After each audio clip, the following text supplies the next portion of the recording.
ආශිර්වාදමත් දවස. අද දවසෙත් අපි බලන්න යනවා දෙවියන් වහන්සේට ප්‍රේම කරන්නේ කෙසේද කියලා. මම ඔබට කියන්න කැමතියි ඔබ අපි මේ දේශනා අහන විට මේ දේශනාවල part 1 2 3 එහෙම දාගෙන යනවා අපි.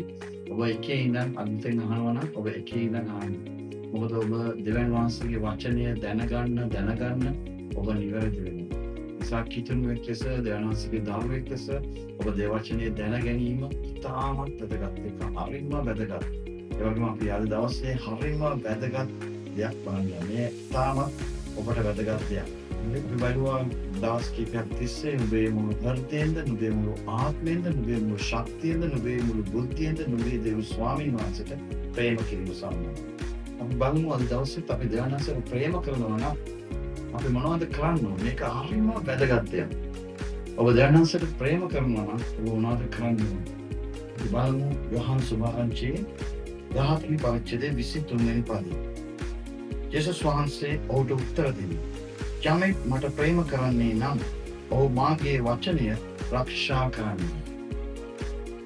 යමෙක් මට ප්‍රේම කරන්නේ නම් ඔහු මාගේ වචනය රක්ෂා කරන්නේ.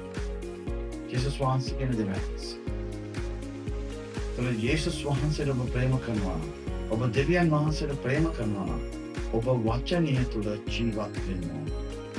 දෙවියන් වහන්සේගේ වචනය තුළ දිනපතා නොකඩවා එක ලෙස ඔබ ජීවත් වෙන්න. ඒ විට තමයි උන්වහන්සේ දන්නේ ඔබ උන්වහන්සේට ප්‍රේම කරනවා. ලංකාවේ සාමාන්‍ය විවිධ අනිවාර්ය තියෙනවා. ඒතර විවිධ තමයි අපි নমස්කාරමය ලංකාවේ පවත්වන්නේ. ඒතර ඔබ ඉරිදා අනිවාර්යයෙන් ඒ নমස්කාරමයට ඔබ සම්බන්ධ වෙන්න. ඔබ දෙවියන් වහන්සේට ප්‍රේම කරනවා. ඉරිදා ඔබේ බිස්නස් වලට ගියලා වැඩක් නැහැ.